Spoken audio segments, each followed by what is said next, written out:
Isang pinagpalang hapon po sa bawat isa sa atin. So sa hapon na pong ito, tayo po muli na mag-aral ng salita ng Diyos. At before po natin ito simulan, tayo po munang manalangin. Aming Diyos, sa pangalan ni Jesus, Panginoon, sa mga oras na ito, patuloy mo kaming samahan.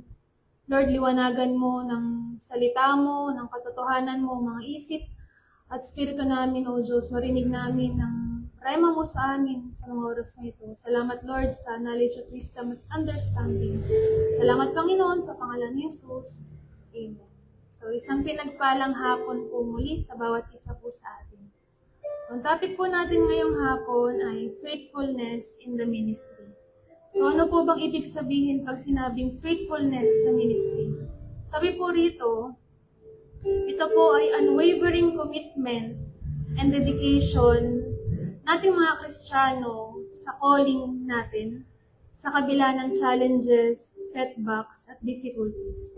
Sabi rin po dito, ang pagiging faithful, ito po involved po dito ang pagiging reliable, trustworthy, and steadfast. Sabi po dito, unwavering commitment. So yung pagpasok po natin sa ministry, yung pag-commit po natin sa Panginoon, ang ibig sabihin po pala na ito, hindi dapat pabago-bago yung isip natin. Hindi dapat tayo nasi-shape, amen po, ng mga sitwasyon.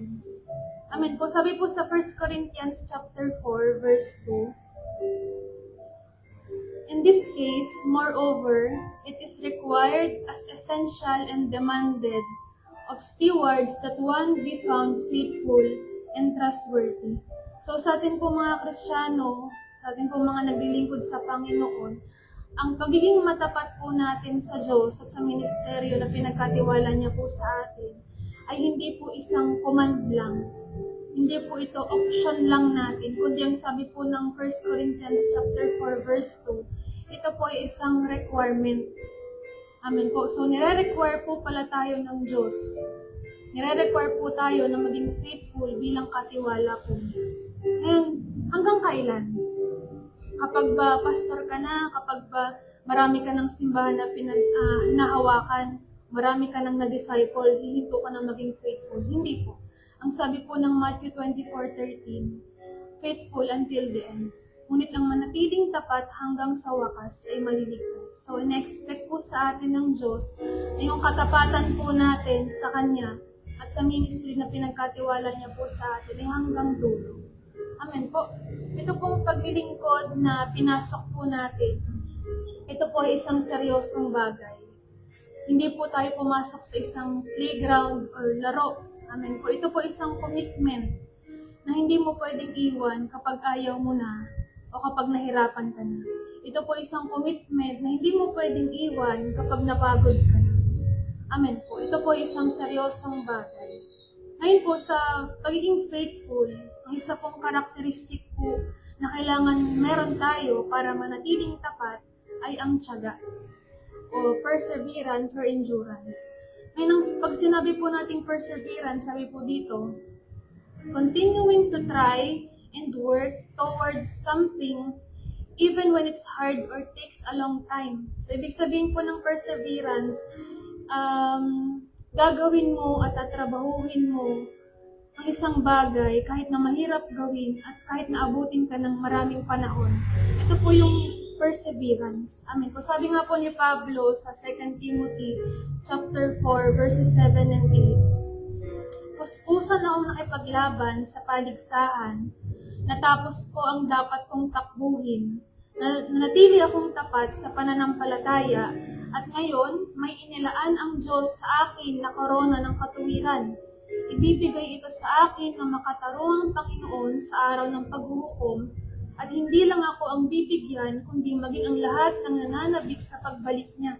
Sabi po sa unang verse 7, puspusan akong nakipaglaban sa paligsahan. So si Pablo po, bilang isang lingkod ng Diyos, yung paglilingkod po niya, talagang nag-exert po siya ng effort. Nandun na napagod siya, nanghina siya. Pero ang sabi po dito, natapos niyang takbuhin niya at nanatili po siyang tapat. Amen po. So sa atin din po, sa paglilingkod po natin sa Panginoon, hindi po pwedeng walang ma-exert na effort. talagang nandun po yung puspusan na pakikipaglaban po natin habang po tayo naglilingkod sa Panginoon. Amen po. Isang magandang halimbawa po sa ating mga Kristiyano ang naging buhay po ni Apostol Pablo. Basahin po natin dito po sa 2 Corinthians chapter 11 verses 24 hanggang 29. Basahin ko po sa inyo. Sabi po dito, 5 beses akong tumanggap ng 39 na hagupit sa kapwa ko, mga Hudyo. 3 beses akong pinaghahampas ng mga sundalong Romano. Minsan na rin akong pinagbabato ng mga Hudyo. 3 beses kong naranasan na lumubog ang sinasakyang barko. At minsay buong araw at gabi akong palutang-lutang sa dagat. Sa aking paglalakbay sa iba't ibang lugar, nalagay ako sa panganib, sa pagtawid sa mga ilog, sa mga tulisan, sa kapwa ko mga Hudyo, sa mga hindi Hudyo, sa mga lungsod, sa mga ilang, sa dagat, sa mga taong nagpapanggap na mga kapatid kay Kristo. Naranasan ko rin ang sobrang hirap at pagod at kawalan ng tulog. Naranasan ko ang magutom, mauhaw, kadalas ay walang makain. At naranasan kong ginawin dahil sa kakulangan ng maisusuot. Maliban sa iba pang mga karanasan na hindi ko nabanggit, inaalala ko pa araw-araw ang kalagayan ng lahat ng iglesia. Kung may nakihina sa pananampalataya, nalulungkot ako. At kung may nagkakasala, naghihirap ang kalooban ko. So ito po ay ilan lamang sa nabanggit ni Pablo na pinagdaanan po niya habang po siya ay naglilingkod sa Panginoon. Amen po. Bukod yung naghirap po siya sa kamay ng mga unbelievers, at the same time, nahirapan din yung kalooban niya nung time na may nababalitaan siya na nanghihina ang kapatiran, nanghihina yung pananampalataya, nalulungkot po siya. Pag nabalitaan niya na may nahulog sa kasalanan, naghihirap po ang kalooban niya. So mapapansin po natin, dito po sa ministry ni Pablo, hindi po bed of roses ang naging paglilingkod niya. Andun na humarap siya sa muntik na siyang mamatay, nagpalutang-lutang siya sa dagat ng ilang araw. Nandun na napagod siya, sabi po niya, amen po.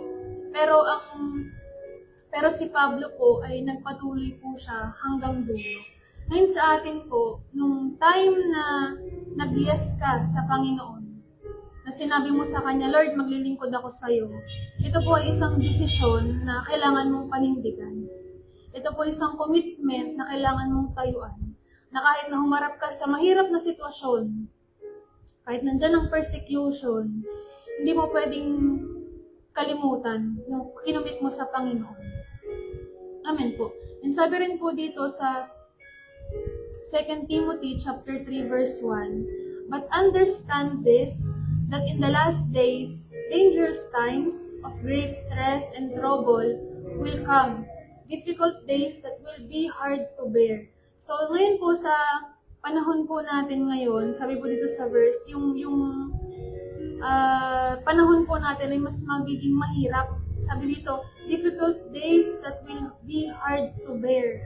So, maraming times po talaga na nandun na mahihirapan po tayo. Ngayon po sa mga huling araw. Pero kailangan po sa atin makita, kailangan pong umiral sa atin ang katapatan. Amen po. And last verse na lang po, dito po sa Philippians chapter 3, verse 14. Sabi po dito, I press on toward the goal to win the heavenly prize of the upward call of God in Christ Jesus. So si Pablo rin po nagsasalita po dito na ang sabi niya, I press on. So ibig sabihin, talagang pinipilit niya na marating yung goal. Andun na pinupush niya yung sarili niya na makarating doon sa prize, which is yung langit. Kung saan po tayo, kalooban, or will ng Diyos na pumunta. Amen po. So habang naglilingkod po tayo, nandun po sabi dito ay press on toward the goal. So ibig sabihin, kailangan natin mag-exert ng effort. Kailangan natin na talagang may gagawin po tayong trabaho. Amen po. At dito po sa pinasok po natin na paglilingkod sa Panginoon, maraming beses matatas po ang katapatan po natin. Naharap po tayo sa maraming sitwasyon, gagamit ng kaaway kahit ng mga tao para lang po tayo ay tanggalin sa paglilingkod sa Panginoon. Pero ang kailangan po natin ay mas umiral po sa atin ang katapatan. Na kumbaga mangibabaw sa atin yung commitment natin sa Lord na nagsabi ako sa iyo, Lord, na maglilingkod ako sa iyo. Amen po. At ang paglilingkod po natin sa Panginoon ay hindi po kumbaga, Lord, 2 years lang akong maglilingkod sa iyo, magiging Kristiyano. Hindi po, kundi ito po ay hanggang sa makarating po tayo ng langit. Magpapatuloy po tayo. Amen po. Ngayon, i-close ko po sa isang story po. Ito po sa story na pong ito. Meron pong isang tao, pangalan po niya ay Maria. At si Maria po ay isang minister sa isang maliit na simbahan sa loob ng isang maliit na syudad. Ang tawag po sa kanya ng mga tao ay Reverend Maria. Ngayon, yung community po dito sa simbahan na kinabibilangan po niya ay, ang mga tao po dito ay talagang mahirap. At nandun yung violence doon sa loob ng community. Pero despite po dito, nanatili po siyang faithful doon sa pagkatawag sa kanya ng Panginoon. Ngayon, isang Sunday po, di Sunday service na po. Ngayon, nung mag-i-start na po yung service po nila, nakita po niya, may 3 tao lang na umattend doon sa service po na yun. Ngayon, ito po familiar po sa atin, may mga times dito po sa church po natin, 2 lang kayo ng pastor, 3 lang kayo, masaya na pag 5 kayo, amin po. Pero dito po sa story, si Maria, si Reverend Maria, ang umattend ng miyembro niya po ay 3 lang. Ngayon, bilang isang minister na may emosyon, siya po ay na-discourage. At sa isip-isip po niya, alam niyo po na considered niya na mag-quit. Sa sobrang discouraged po niya kasi sa loob ng 1 linggo, nagtrabaho po siya, siguro nag-soul win siya, nag-pray siya, pinag-pray niya yung Sunday, and yet 3 miyembro lang ang aattend. At dahilan po doon, na-discourage po siya, at na-consider niya po mag-quit. Pero pagtayo niya po sa pulpito, pagkita niya po doon sa mga mata ng 3 miyembro niya na umattend, alam niyo po may something sa heart niya na na-move kasi nakita niya yung hope doon sa mata ng 3 tao na ito, ng 3 miyembro. Ngayon, dahilan po doon, nag-spark sa heart niya ulit yung passion na mag-preach po. At after ng service, isa po doon sa 3 miyembro, isa pong single mother, ang lumapit po sa kanya. At sinabi niya po kay Reverend Maria, sabi ng tao, Reverend Maria, your message gave me the strength to keep going. Please don't give up on us. So ito po, si Reverend Maria, nung una na-discourage po siya. Pero dahilan po dun sa words nung miyembro po niya, alam niyo po, nabuhayan yung loob niya at na-realize po niya na yung katapatan niya sa paglilingkod sa Panginoon ay hindi dapat nakabase sa quantity at sa achievements ng simbahan po niya, kundi dapat ito po ay nakabase sa pagsunod niya sa pagkatawag sa kanya ng Panginoon. Marami man, 1 man, 2, 3, 5 ang umattend ng miyembro, nandun na kailangan sa isip niya, magpapatuloy siya. Amen po. Ngayon, ito pong si Reverend Maria, nagpatuloy po siyang maglingkod sa Panginoon ng may dedikasyon. At although gradual yung paglago ng simbahan po niya, pero ang mas mahalaga po sa kanya, na dahilan sa katapatan po niya, may mga tao na nababago ang buhay, dahilan po sa nagpapatuloy po siya, including yung buhay niya.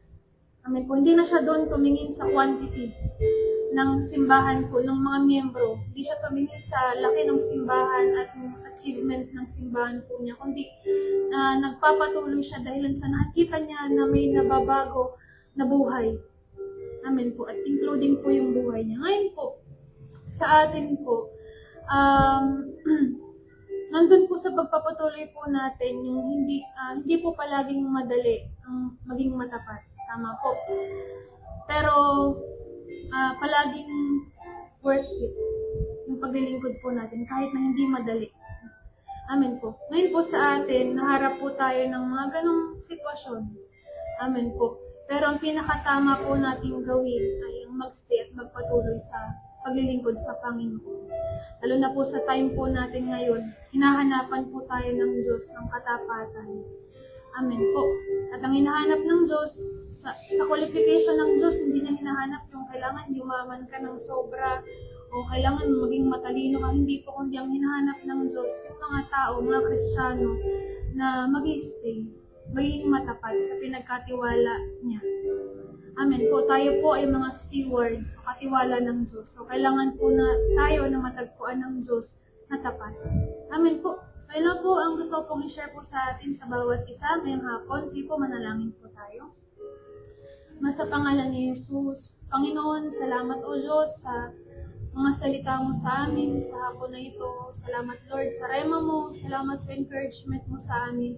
Lord, dalangin ko sa mga oras na ito sa amin, O Diyos, na mas matuto pa kaming maging matapat, Panginoon, sa mga bagay, maging sa mga tao na pinagkatiwala mo sa amin, O Diyos. At matagpuan mo kami, Panginoon, na matapat na naglilingkod sa iyo. Salamat, Lord, mas patibayin mo pa kami, patatagin mo pa kami sa pamamagitan ng Espiritu mong nananahan sa amin at maging matalino kami sa lahat ng sitwasyon, Panginoon. Salamat, O Diyos, purihin ka sa hapon na ito sa pangalan ni Jesus. Amen. So, magandang hapon po sa bawat isa. Thank you po and God bless.